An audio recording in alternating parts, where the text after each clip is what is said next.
Hey guys, it is time for another Kaiju Explained episode.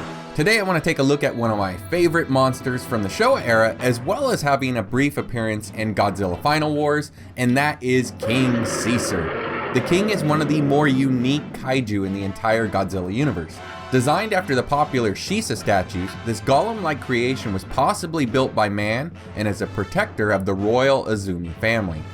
King Caesar is only in 2 Godzilla films, Godzilla vs. Mechagodzilla, as well as an appearance in Godzilla Final Wars, along with stock footage used in Terror of Mechagodzilla. He comes in weighing in at 30,000 metric tons in the Showa era and 50,000 metric tons in Godzilla Final Wars.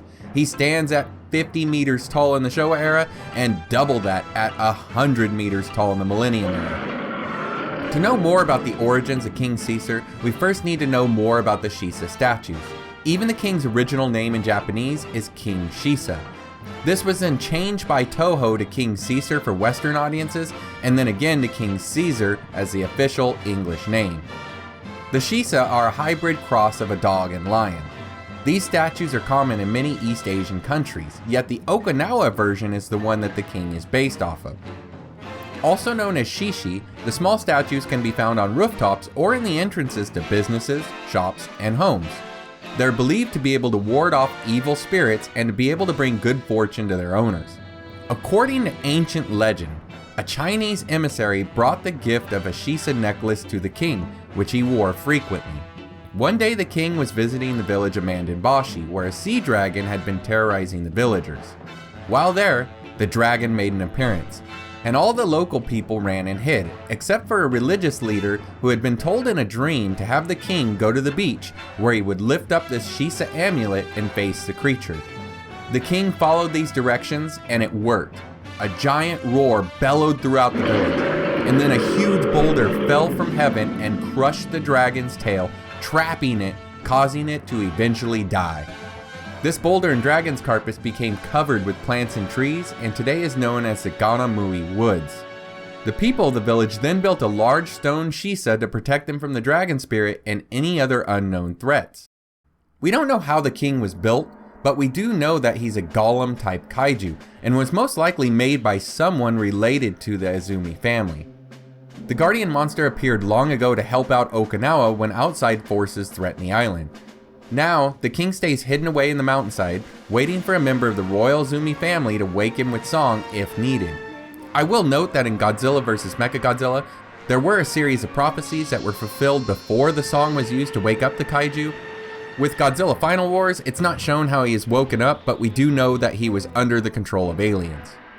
King Caesar's agility and speed are his most powerful asset. What he lacks in ranged attacks, he makes up for with vicious claws and teeth. A master of martial arts techniques, Caesar may be one of the most skilled melee attackers in the entire Godzilla universe. Defensively, King Caesar can take much more of a beating than his brick construction would seem to allow. This is perhaps due to his mystical properties, which may be attributed to the gem on his forehead. Speaking of that gem, we do know that this gem, or prism eye as it's called, can turn a defensive measure into an offensive measure. Any energy beams fired at King Caesar can be absorbed into his eyes. Once the energy is absorbed there, he can then fire it back at his enemies. On top of that, it's said that the prism will amplify the attack power of the beam by 10 times that of the original power. Speaking of power, the kaiju is powered by energy crystals that are located in its stomach. Along with his melee capabilities, he is also a fairly intelligent monster as well, choosing to fight with Godzilla against Mechagodzilla, and knowing when to get out of harm's way when Mecha G started using rockets that he couldn't reflect like the energy beams. I still have to say that King Caesar is one of my favorite kaiju in the Godzilla universe. I've always been a huge fan of the look of Shisa statues, so it's no wonder that I love the design of the king. He's not exactly a powerhouse, but his unique origin, abilities, and background story make him stand out in the crowd of monsters. So what do you guys think of King Caesar? I know he's not the most powerful kaiju out there, but I still love watching him. It's too bad that the Showa design was so much better than that derpy look that we got for him in Godzilla Final Wars. Would you guys like to see a new version of King Caesar? Perhaps he could show up in Godzilla Monster Planet, or even in the legendary Monsterverse. I'd love to hear what you guys think of him down in the comments, and as always, thanks for watching, take care, and I hope to see you next time.